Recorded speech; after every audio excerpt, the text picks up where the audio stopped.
हल्लाबोल भारत न्यूजमध्ये आपलं सर्वांचं स्वागत आहे। सोलापूर शहरात रेशन कार्ड असो किंवा रेशन धान्याबाबत दैनंदिन प्रसारमाध्यमामार्फत भ्रष्टाचार झाल्याचे आपण ऐकतो पाहतो। गरजू लोकांचे PHH श्रेणीत नाव न नोंदता रेशनचा लाभ धनदांडग्यांच्या नावे नोंदवून धान्य त्यांच्या पदरात पाडण्याचे काम परिमंडळ अधिकारी व रेशन दुकानदार हे करीत असतात। परिमंडळ अधिकारी व रेशन दुकानदार संगनमत करून लाभार्थ्यांच्या तोंडाचा घास हिसकावून सर्रासपणे काळा बाजारात विक्री करणे इतके भ्रष्टाचाराचे प्रकरण उघड होत आहे, तरी प्रशासन डोळे मिटून गप्प आहे आणि गैरप्रकार करणाऱ्या दोषीवर कारवाई केली जात नाही। असाच आणखीन एक प्रशासनाचा भोंगळ कारभार समोर आला आहे। रविवार पेठ येथे राहणारे जावेद पिरजादे हे यांच्या कुटुंबातील 7 व्यक्तीऐवजी 3 व्यक्तींची नावे त्यांच्या काकांच्या रेशन कार्डमध्ये ऑनलाईन प्रणालीमार्फत रेशन दुकानदार B29 चे चालक गोविंद कैंची यांनी व परिमंडळ अधिकारी कार्यालय B विभाग सोलापूर येथील संबंधित अधिकारी कर्मचारी यांनी परस्पर नोंद करून बेकायदेशीररित्या नावे समावेश करण्यात आले आहे।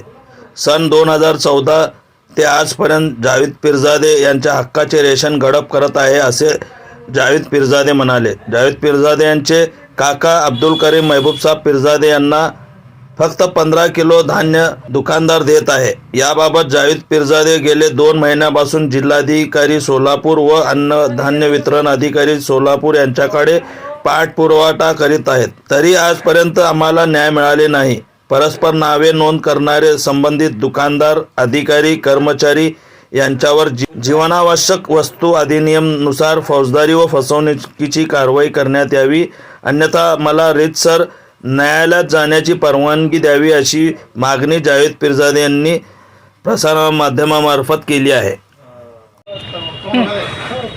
माझं नाव जावेद अब्दुल रजाक पिरजादे। माझ्या कुटुंबातील 3 सदस्याचे नाव माझे काकाचे केशरी राशन कार्डात बेकायदेशीर समावेश केल्याबाबत संबंधित अधिकारी व कर्मचारी व राशन दुकानदार गोविंद कैंची यांच्यावर जीवनावश्यक वस्तू अधिनियम तरतुदीनुसार तत्वानी कारवाई करण्याबाबत आपके रेशन कार्ड में कौन नाम चढ़ा है? ऑनलाइन को राशन दुकान वाला और अधिकारी। फिर अभी इसके बारे में क्या फैसला हुआ? इसके बारे में अभी 2 महीने हुआ मैं जिला अधिकारी कार्यालय के को घूम रहा हूँ और निवेदन दिए सो है। अभी तक राशन दुकान पर और अधिकारी पर कोई भी कार्रवाई नहीं हुई। ये दुकान आपका आगे का फैसला क्या है? अभी आगे कहाँ जाएंगे आप? अभी आगे मैं कोर्ट जाने वाला हूँ। अगर मेरे को न्याय नहीं मिला तो मैं आगे कोर्ट जाने वाला हूँ। इसके बारे में जोर से बोल। करीम महबूब साहब पिरजादे मेरा केसरी कार्ड है।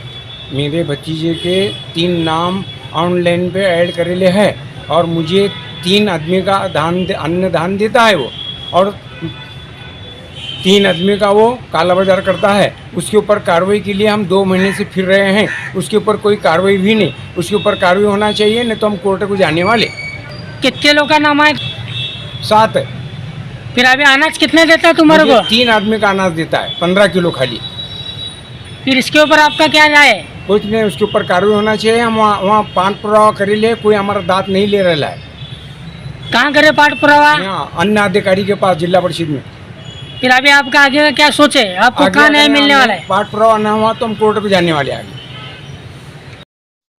आपल्या शहरातील ताज्या घडामोडी पाहण्यासाठी हल्लाबोल भारत न्यूजला सबस्क्राईब करा आणि बेल आयकॉन प्रेस करा।